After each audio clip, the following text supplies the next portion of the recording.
Bonjour et bienvenue dans ce nouveau numéro de la petite histoire de l'art. Aujourd'hui, nous allons étudier un grand classique de la Renaissance, une œuvre qui permet de comprendre cette période et ses références. Sans plus attendre, partons donc étudier l'école d'Athènes de Raphaël.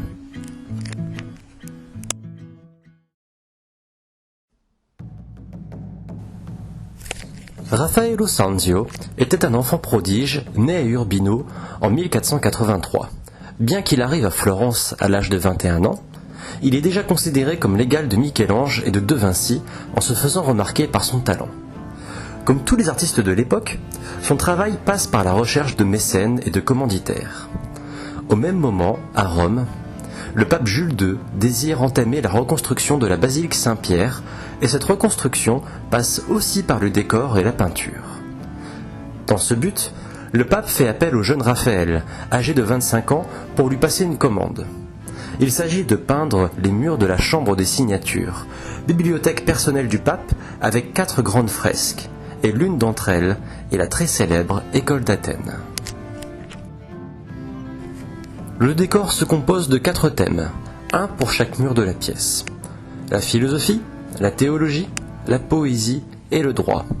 L'œuvre que l'on étudie ici représente la philosophie. Et comme toujours dans la petite histoire de l'art, on va s'attarder sur les détails pour mieux comprendre le message. On peut voir un personnage à gauche avec les feuilles de laurier sur la tête. C'est Épicure, le philosophe qui enseigne le calcul des plaisirs pour atteindre le bonheur sans se laisser emporter par eux. À gauche toujours, dans la niche au fond, on voit la statue du dieu Apollon, dieu du soleil, symbole d'harmonie et de sobriété. Il incarne aussi le savoir philosophique et le pouvoir civilisateur de la raison. L'iconographie de l'œuvre est d'ailleurs inspirée de l'esclave mourant de Michel-Ange, exposé au Louvre. On trouve également dans la partie de gauche Alexandre le Grand qui parle à Socrate. Il compte sur ses doigts et pose des questions à Alexandre, car toute sa philosophie, la dialectique, se base sur un dialogue fait d'interrogations. En bas, à gauche, écrivant sur une tablette, on a Pythagore expliquant ses théorèmes de géométrie. Il personnifie le savoir et l'harmonie dans les formes. Élément le plus connu du tableau, au centre, on a 2 personnages, Platon et Aristote. Platon a les traits de Léonard de Vinci. Le premier pointe le ciel du doigt et l'autre la terre. Par ce simple geste, Raphaël présente les 2 philosophies des 2 philosophes. Platon qui symbolise le monde des idées avec le doigt pointé vers le ciel, et Aristote qui est beaucoup plus ancré dans un monde plus concret et qui pointe la terre. Au centre, en bas, tenant la tête sur son poing, on voit Héraclite, le philosophe mélancolique qui versait des larmes sur la folie humaine. Il a les traits de Michel-Ange, vêtu en tailleur de pierre. C'est là un deuxième hommage, après la statue d'Apollon, à l'artiste qui impressionnait beaucoup Raphaël. Au centre, à droite, on peut voir également Diogène, le personnage famélique allongé sur les escaliers. Célèbre philosophe connu pour vivre dans un tonneau en vivant en dehors de la société. À droite, un peu plus à droite, il y a Euclide, qui explique ses principes mathématiques à un public enthousiaste, avec les traits de Bramante. Ici, Raphaël rend encore hommage à l'un de ses contemporains. Car il faut savoir qu'à l'origine, Bramante devait construire la nouvelle basilique Saint-Pierre. À la suite de son décès, Raphaël prend sa place, et donc le placer dans cette fresque est encore une fois un aveu de l'admiration du travail de Bramante. À droite encore, on a également un petit clin d'œil du peintre lui-même, car il s'agit de l'autoportrait de Raphaël sous les traits du célèbre peintre grec Apelles. Encore à droite, tout au fond, la statue dans la niche, c'est Minerve, déesse de la guerre défensive et qui préside la paix. C'est la patronne des fondations consacrées à l'acquisition des connaissances et aux réalisations artistiques. Maintenant qu'on a pu voir ces détails, que nous dit l'œuvre? Quel est son message? Eh bien, elle nous dit plusieurs choses. Le message principal est surtout un hommage.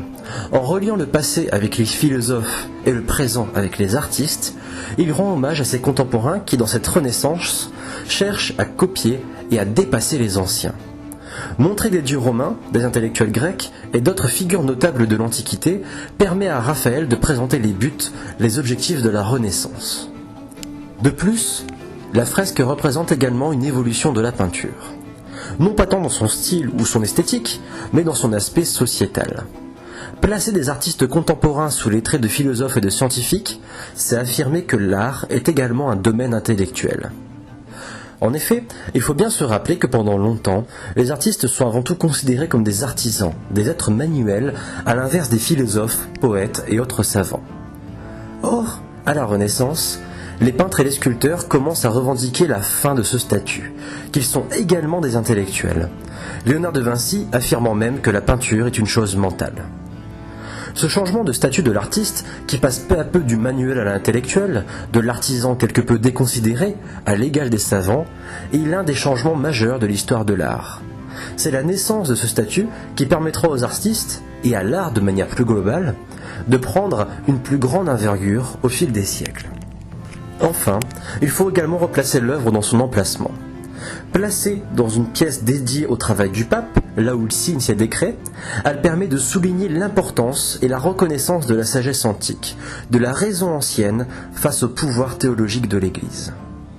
Cette symbiose entre la science des anciens et celle des modernes, l'art de la Grèce et de la Rome antique, et de l'Italie en pleine Renaissance, est donc avant tout un manifeste.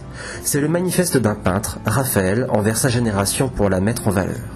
Mais en dehors de ça, c'est surtout un fidèle et magnifique portrait des aspirations de toute une époque, la Renaissance, transposé par le génie artistique de Raphaël.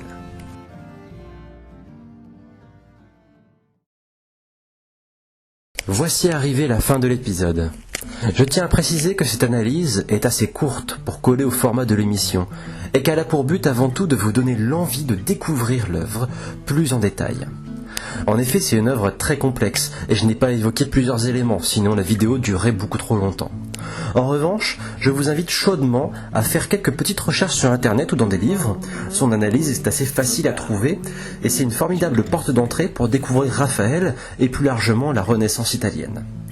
Alors n'oubliez surtout pas de vous abonner à la chaîne et de partager la vidéo si elle vous a plu. Et je vous dis à très bientôt pour d'autres vidéos de Racontart, la chaîne d'art et d'histoire.